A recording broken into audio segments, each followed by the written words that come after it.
back. Now, if you have young children, the chances are you'll be able to sing along to the Wiggles, Lazy Town, Rasta Mouse. Sales of children's music have rocketed in recent years, with many TV characters releasing their own albums. Well, children love preschool music because kids want to listen to it all the time. It can drive even the most patient parent a little bit potty. So do they need their own music? What's wrong with children listening to the same music as adults? In a moment, speaking of the music journalist Neil McCormick and Justin Fletcher, better known, of course, as Mr Tumble. First, though, let's have a look at Justin's new album. What's it? Hands Up. Hands Up. Hands Up. Hands up, you can hold your hands up high.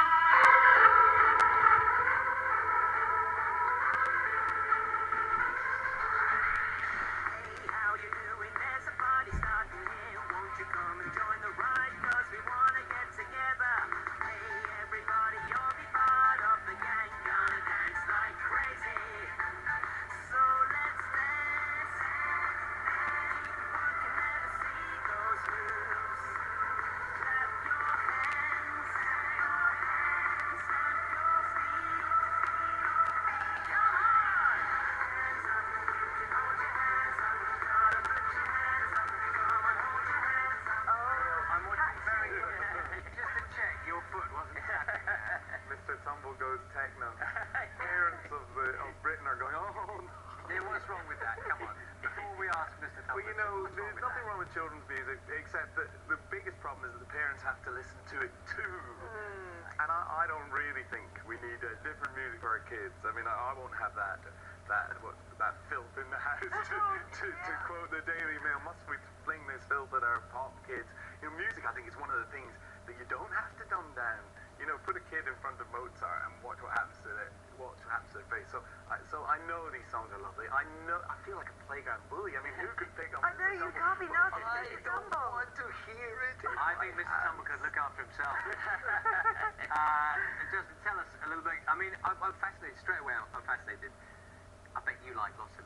I mean, this isn't your kind of music, is it?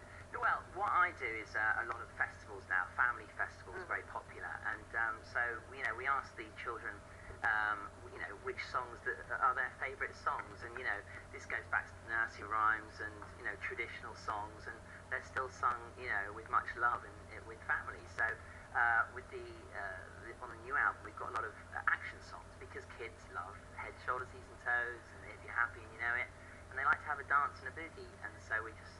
That's what it is. It's a children's pop album. You've got to join in with head, shoulders, knees, and toes. Neil, We can do the locomotion in our house. I mean, it's like I never need to hear the wheels on the bus again. No, you know what? That is my personal least favourite. You're right.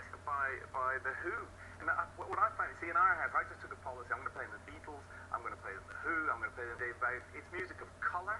It's got melody. It's got all the building blocks of music, and they can get excited about it. And I can listen to it without going Can they quietly sing and along singing. though? Like we can sing along. Of course they But can. I bet you can love both, because what I was driving at before, Justin, was that what's your personal taste in music? When are you going Well, to actually very wide. Very wide. My father's a songwriter, and I was brought up very much in the the music industry. We had a studio built into the house, so in fact, my big love is film music. I love Eric, Corn Gold and John Williams and film scores. That's I get a lot of the ideas from my television shows from listening to film music, funnily enough. I used to meet Cliff Richard back in the day when we were kids, and Rick Wakeman came to the studio, and writers like Les Reed and Ron Goodwin. I remember vividly sitting there in my pajamas at 7:30 at night listening to Ron Goodwin playing Where Eagles Dare on the piano. It's fantastic. So yeah, quite a kind of. See, they weren't playing wheels on the bus. Well, no, but then that's right. I was kind of. Now you're subjecting the one thing that you didn't have to put up with. Well, all no, the of rest course. us. My hero was Brian Cant. Back in the day when he was on Play School. So I was. Do you think there is? I mean, Neil, you can answer this as well. Do you think there is a rise in kind of children's type music? I mean, the Wiggles have been they're Australian, aren't they? But very successful, haven't they? For example. Yeah, absolutely. They've been over. Well, it's a market, and the record industry is never going to leave a market untapped. Here they are, the Wiggles. I remember watching they've ours. been in here in the studio, and they're remarkably, commercially successful operation, tremendously successful. Yeah. They're doing something right. Children's entertainment is a big business, and children are a big market, and every parent feels a little pressurized by the amount of stuff that's fired directly at children. And I just think music although, you know, these songs are a brilliant part of a children's education, I think music is something where actually you don't need to dumb down. I mean, if you want stuff with really basic melodies, really chanty lyrics, really cheesy production, you know, listen to the charts. Justin, is there an all-time best-selling children's song? Do you know? Does a chart exist for that kind of thing? I don't know about that. I mean, what I do is basically I try to do interactive songs that the families can join in with. That's what I'm about. And it's, well, you know, quite a lot of families, you know, when I perform we can perform up to 15, 20, 25,000 people a show. So there's, you know, the family, you know, and there's no better site. And, you know, I do West End Live every year, where there's just a collection of almost basically all of the West End musicals to a big event in London. And then I'm kind of wedged in the middle. And, you know, there are no children in that crowd yet. Well, I can get, you know, 15,000 people singing the Grand Old Duke of York, which is fun. You know, it's just a bit of fun. It's not, you know, it's not too serious. Presumably, I mean, you know, my children started on all of the Wheels on the Bus and all the rest of it, and now they've got a pretty eclectic taste, actually. So that's a place to start, isn't it, with those kind of, with that eclectic music. And you can move on, Neil. You can move on. We all do move Absolutely, on. The truth is, we all would like to ask anyone what their first record is, and they'll say, oh, you know, the Velvet Underground, White Heat. But the truth is, it was the Barbie song. It was Ernie, the fastest milkman in the West. Rolf Harris, too. I'm sure there was a nod. We're looking at your video. I'm sure there was a nod to David Brent. Yes, there was a bit of that, wasn't there? Yeah, a bit of a homage to the Office. Early part of that. Did you do that deliberately?